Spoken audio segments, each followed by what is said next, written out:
The subgenre commonly known as the biopic has always been an interesting topic for filmmakers to tackle for as long as anyone can remember. Some of the most popular movies are in fact biopics. You just wouldn't really have that register, as the term biopic has become skewered in what seems like the past 10 years, especially when it comes to biopics about musicians, which definitely didn't help with the infamous Bohemian Rhapsody, the movie equivalent of a car crash plagued with an overly controlled narrative along with a pedophile for a director. Ever since then, as the popularity of that movie was pretty big, music biopics tend to stick to a formula which is the equivalent of a Wikipedia summary. There has been some outliers as of recent memory. I, for one, absolutely adored the movie Better Man, a movie with a concept so insane it should not have worked. It's basically a movie biopic about Robbie Williams, but rather than having someone play him, we have a CGI monkey. Oh no! Again, when it comes to music biopics, especially ones with the artist still living, they tend to be very sanitized in order to keep the artist's image clean for mainstream audiences, and Better Man didn't do that. Williams opted for a really scathing, truthful look into his life, and I think it really benefited the movie that way. But I'm getting sidetracked, as the movie we have today talks about an artist that should, realistically at this stage, need no introduction.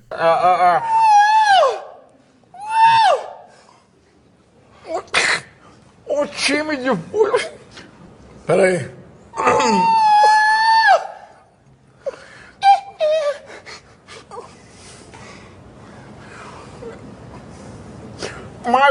Michael is a music drama movie directed by Antoine Fuqua. It stars Jafar Jackson, Coleman Domingo, Nia Long, and Miles Teller. The movie follows the story of Michael Jackson and his life beyond the music, tracing his journey from the discovery of his extraordinary talent as the lead of the Jackson 5 to the visionary artist whose creative ambition fueled a relentless pursuit to become the biggest entertainer in the world, highlighting both his life offstage and some of the most iconic performances from his early solo career. I've had very mixed feelings about this movie going into it. I've been both excited and nervous, especially considering I'm a fan of Jackson's music, which I know to a lot of people is a crazy thing to even bring up nowadays. But in saying that, I had hopes that this movie could finally be a chance to sway a lot of misguided general public opinion away from the constant rhetoric the media has been pushing about the guy, and would hopefully remind people of how incredible he is as an artist, regardless of what sort of structure this movie would have chosen to give him with. So with all that being said, what did I have to say about it? First, I'm going to start with the performances, leading with Jafar Jackson. Obviously, with a name like that, Jafar is part of the Jackson family, as he's the nephew of Michael Jackson, and this is his debut role in a major motion picture. I think Jafar did an incredible job in his role. It's one that probably comes with enormous weight on one's shoulders, but I really think he nails it here. First of all, his voice in terms of speaking is genuinely perfect, and you can feel that from the second he opens his mouth in this movie. As I went to see it, there was multiple people in my audience that audibly gasped hearing the first few words that he spoke. It's a shame there wasn't even a quick moment where he slipped into Michael's lower register, but I understand that from hearing Jafar speak, he naturally seems to have a pretty soft-spoken voice in general. It was hard to tell how accurate his singing voice was, as they did the similar effect which was achieved in Bohemian Rhapsody, where they combined actors' voices with the original singer's voice, but these moments didn't matter too much, as it was just a treat to hear Michael's voice in general. Jafar has Michael's mannerisms down perfectly. From the way he carries himself around different people that he feels more or less comfortable with was really interesting to watch. All of the scenes which features Jafar emulating his dance routines were absolutely mesmerizing on the big screen. The accuracy at these points are so cool to see. Apart from getting so many aspects of Michael's character correct to a T, there's some genuine pretty great acting from him in the more dramatic scenes in the movie, as Jafar does well at making you feel easily sympathetic towards Michael when he's either upset or crying.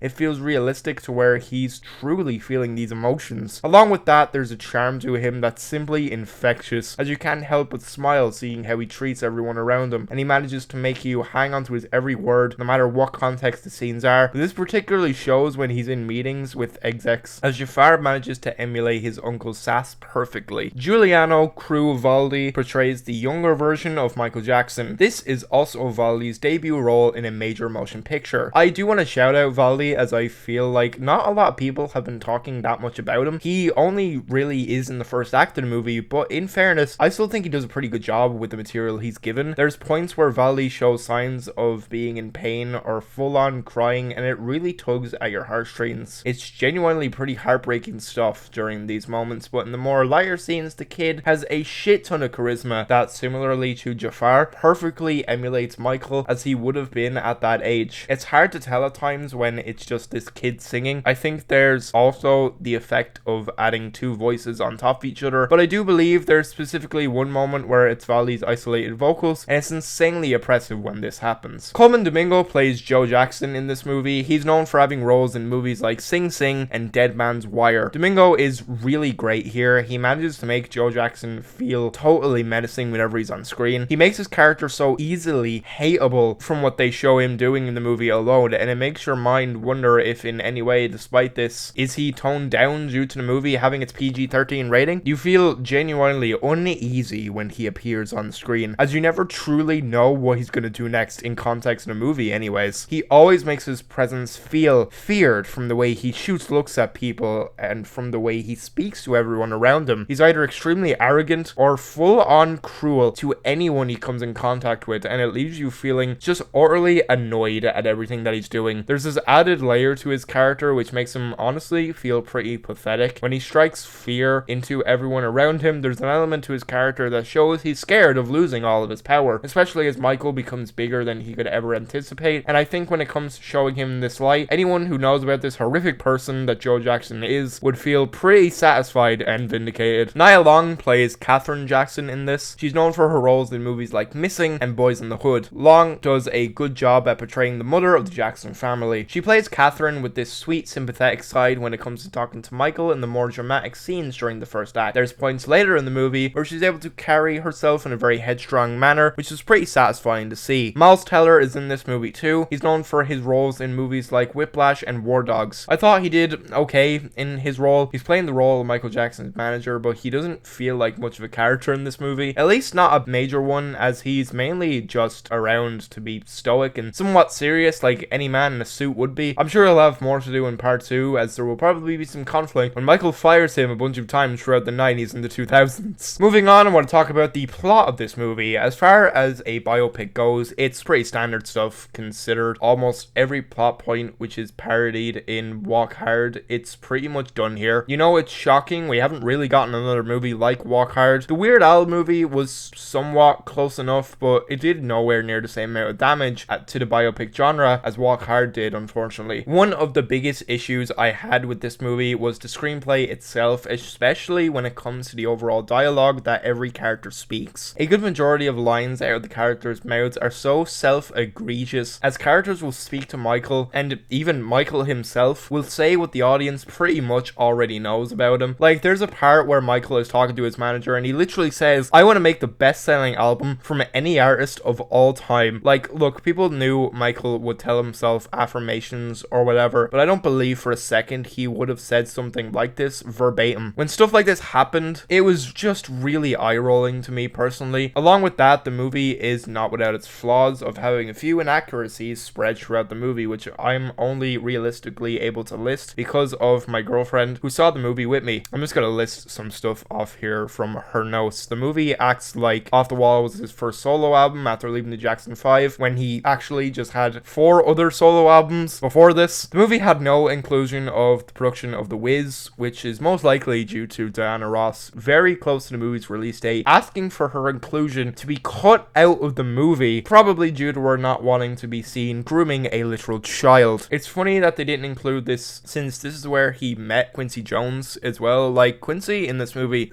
genuinely just shows up as if Michael just asked for him out of thin air. Not that they really knew each other. They know established that they've already known each other for a while before he wanted him to produce his albums. There's a scene where young Michael is told to lie about his age, yet the movie neglects to mention that the other Jacksons did the exact same thing. There's a scene where Michael fires Joe Jackson via fax, when in reality he wrote official documents and just stayed out of the house as these documents were being delivered. When it gets to the latter half of the movie, there's this impression as if the Jackson 5 hadn't toured in a long time, but they actually did in 79 and 1980 on the Destiny tour. In the movie, Michael saves Bubbles much earlier than when he did in real life, considering Bubbles wasn't even born until 1983. There's probably more that I missed, which I'm sure the humble commenter will berate me for. I think while this movie does a good job of showcasing how much of an icon Michael is, I feel like because of the movie's fast pace, it has no time to fully show just how popular the guy was regarding his fame. There's no emphasis on the cultural impact of albums like Off the Wall and Thriller. Hell, Thriller only gets a measly, while still well put together montage. It doesn't do enough to fully show its star power, which was a little annoying. What we get is similar to a lot of modern biopics, which feels like a Wikipedia summary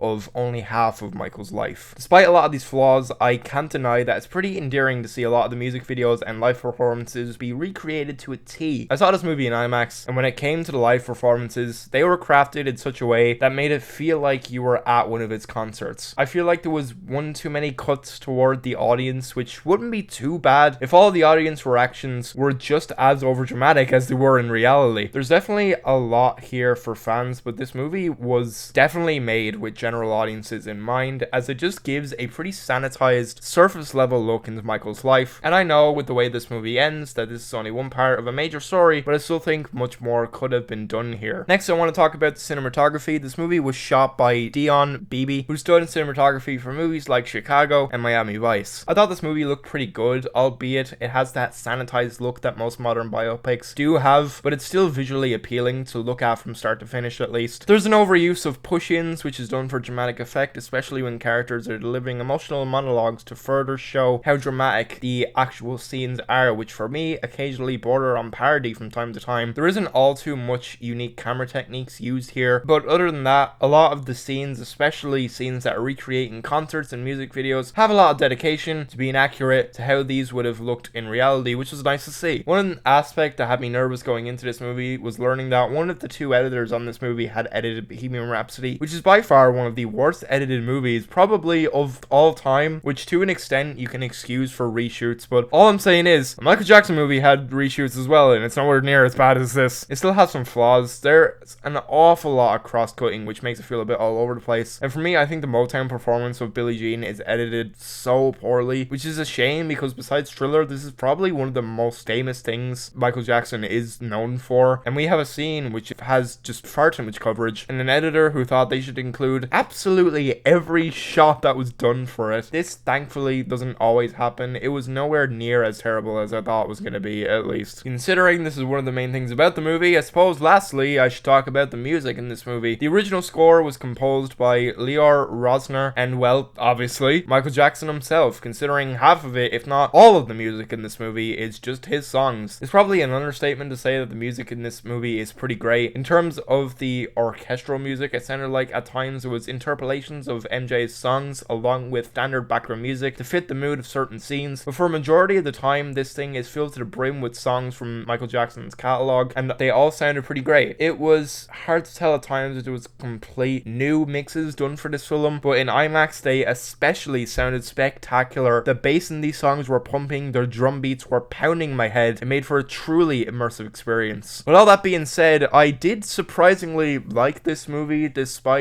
kinda detesting the modern landscape of biopics. In my mind, it's always going to be hard to beat a music biopics of the likes of something like Control, which is based on Joy Division, which is done in such a great way. This movie, however, is pretty surface level, but it still offers a good time for general audiences and Michael Jackson fans alike. To an extent, I feel like mega fans deserve a little more, because I feel like for people like that, watching this movie would feel a bit redundant as it's full of straightforward information that they'd all know by now. I feel like there's also should have been more emphasis on MJ as an artist in terms of his creative process and turmoil that comes with it. The movie portrays Michael Jackson as nailing every song in one take, and while I wouldn't not believe that would have happened, I'm sure there was much more that went into it along with producing the music itself, but from what I understand, due to a lot of legal shit, tons of stuff got cut from this movie. Hopefully we get a lot more in part 2. I'm giving Michael 3.5 stars. This movie is home to some pretty good performances, helmed of course by Jafar Jackson and Coleman Domingo. It's really interesting to see these two collide with each other, especially with this being Jafar's first role. Besides that though, it falls into the traps of many modern music biopics that tend to do nowadays, which is a shame because of how gargantuan Michael Jackson is as personality. I can't help but think that the guy deserves better. That being said, it's hard not to smile at the musical performances were given in this movie, as they're endlessly engaging and fully entertaining that for a brief moment you will kind of forget you're watching a movie, which I suppose is something these types of modern big budget biopics always look for. And what especially helped this was the fact that I had the pleasure of seeing this movie in IMAX. Like I said, this is only the second movie I've seen in IMAX, the first being Sinners from last year, and I think if you're able to afford it, this is in fairness the best possible way to watch this movie, and well, any movie for that matter, especially for the sound alone, as it completely immerses you in the experience. However, if you're not able to experience this in IMAX, I still believe wholeheartedly this is more than worth checking out at the big screen. So as soon as you can, I recommend going to your local theater to check this out.